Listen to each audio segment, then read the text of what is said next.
Everyone, welcome to Karma education.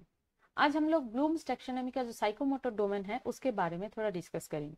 इससे पहले cognitive and affective domain हम लोग एक्सप्लेन कर चुके हैं विथ एग्जांपल। आज भी हम लोग with example psychomotor domain discuss करेंगे। पहले रिकैप कर लेते हैं कि ब्लूम्स टैक्सोनॉमी है क्या। Benjamin Samuel Bloom, Benjamin Samuel Bloom ये एक अमेरिकन एजुकेशनल साइकोलॉजिस्ट थे जिनका लाइफ स्पेन था 1913 टू 1999, राइट। इन्होंने एक टीम बनाए थे एजुकेशनल साइकोलॉजिस्ट लोगों को लेके। उसमें अनीता हैरो, डेव एंडरसन, क्रथोल, ये सब लोग उसी टीम का मेंबर थे। इन सब लोग मिलके along with ब्लूम एक एजुकेशनल ऑब्जेक्टिव्स का टैक्सोनॉमी बनाए। टैक्सोनॉमी मीन्स क्लासिफिकेशन इन लोग प्रिपेयर किए। किस चीज का? एजुकेशनल ऑब्जेक्टिव्स का, राइट। अब उस एजुकेशनल ऑब्जेक्टिव्स का जो टैक्सोनॉमी बनाए, इसका 3 एरियाज था और 3 डोमेन था। वो क्या क्या है? Cognitive, affective and psychomotor. इसी कैप को और एक बार रिकैप कर लेते हैं। जैसे कॉग्निटिव में क्या था? जो हेड और ब्रेन के साथ रिलेट करता है। जब टीचिंग में आप हेड और ब्रेन का यूज करके पढ़ाते हो तब वो कॉग्निटिव में आएगा। इसका मतलब क्या है? इंफॉर्मेशन प्रोवाइड करना, अंडरस्टैंड करना, प्रॉब्लम सॉल्व करना, रिकॉल करना, ये सारी चीजें आएंगे कॉग्निटिव डोमेन में, जिसको हम लोग थिंकिंग भी बोलते हैं, राइट। थिंकिंग के साथ जो रिलेटेड है।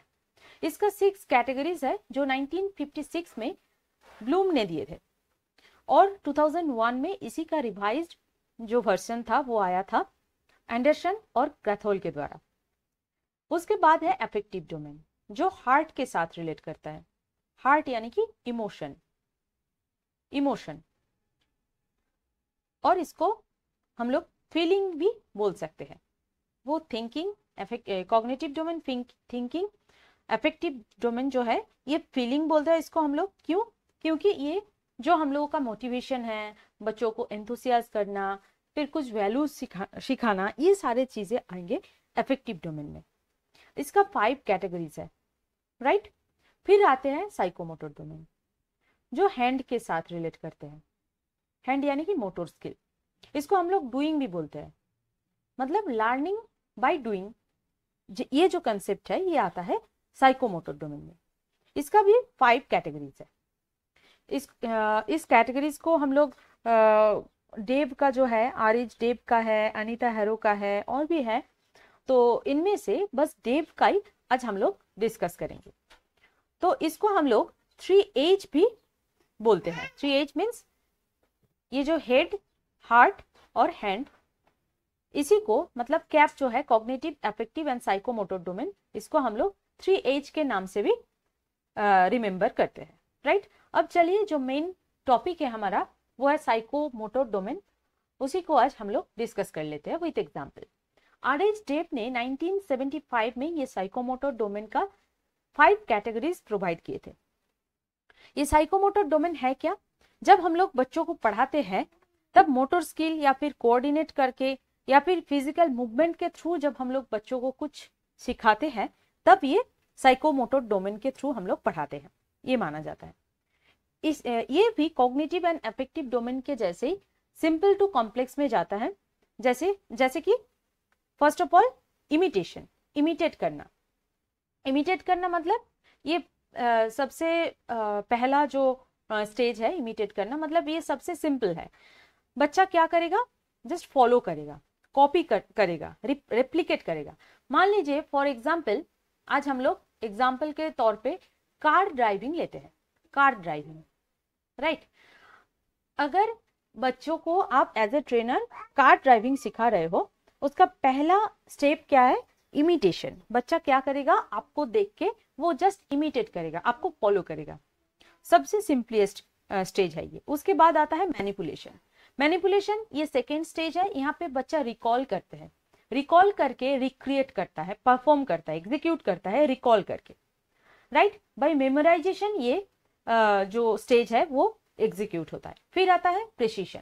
प्रिसीशन ये थर्ड स्टेज है।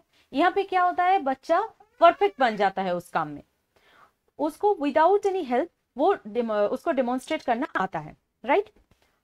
बट आप तो ट्रेनिंग दे दिए कि कार ऐसे ड्राइव किया जाता है, बच्चा इमिटेट कर लिया, फॉलो कर लिया, अच्छे से ऑब्जर्व कर लिया है। उसके बाद बाय मेमोराइजेशन वो मैनिपुलेशन उसको आ गया, रिक्रिएट करना, परफॉर्म करना आ गया।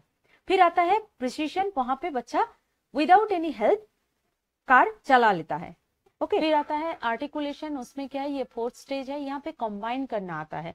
जैसे कार में क्या रहता है, ABC रहता है पैर में, जैसे एक्सीलरेटर, ब्रेक एंड क्लच, ये पैर में रहता है। हाथ में आपका स्टीयरिंग रहेगा, फिर लुकिंग ग्लास रहेगा, और इधर गियर भी रहता है, राइट। तो ये सारे काम इकट्ठे करना, मतलब कंबाइन करके एग्जीक्यूट करना एक पर्टिकुलर काम, जैसे कार ड्राइव करना, ये चारों काम एक साथ कंबाइन होगा तभी आपका कार चलना स्टार्ट होगा। तो ये है आर्टिकुलेशन में क्या है, कंबाइन करना आता है, रिलेट करना आता है, तब आप जाके मास्टर बन जाते हो उस काम में। फिर नेचुरलाइजेशन में ये लास्ट स्टेज है और सबसे कॉम्प्लेक्स स्टेज है, जहाँ पे आप एक्सपर्ट बन जाते हो। ये जो पिछले का जो 4 स्टेजेस है, इसका और जरूरत नहीं होगा नेचुरलाइजेशन में। मतलब यहाँ पे नेचुरलाइजेशन में ना तो आपको किसी को फॉलो करना है, ना तो मेमोराइज करना है, ना किसी का हेल्प लगेगा, ना अलग से आपको कंबाइन करना है, ये करना रहेगा। मतलब अलग से आपको कुछ नहीं करना है, आप एक्सपर्ट बन गए हो उस काम में। जैसे कि मान लीजिए आप फोन में बात कर रहे हो, ठीक है, और कार ड्राइव कर रहे हो, ये दोनों काम आपको साथ में करना आ जाएगा इजीली, राइट। ये होता है नेचुरलाइजेशन।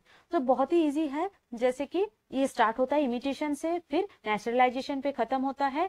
जैसे कि हम लोगों का कोऑर्डिनेशन, फिजिकल मूवमेंट का जो कमांड रहता है, ऐसे हम लोग सीखते हैं, कुछ सीखते हैं। इसी को साइकोमोटर डोमेन बोला जाता है, ठीक है। ऐसे ही हम लोग साइकोमोटर डोमेन अनीता हैरो ने भी दिए है, उसका भी कुछ कैटेगरीज है, उसको भी थोड़ा डिस्कस करेंगे अलग से और एक अलग वीडियो में विद एग्जाम्पल, ओके। चलिए आज इतना तक ही है। Thank you.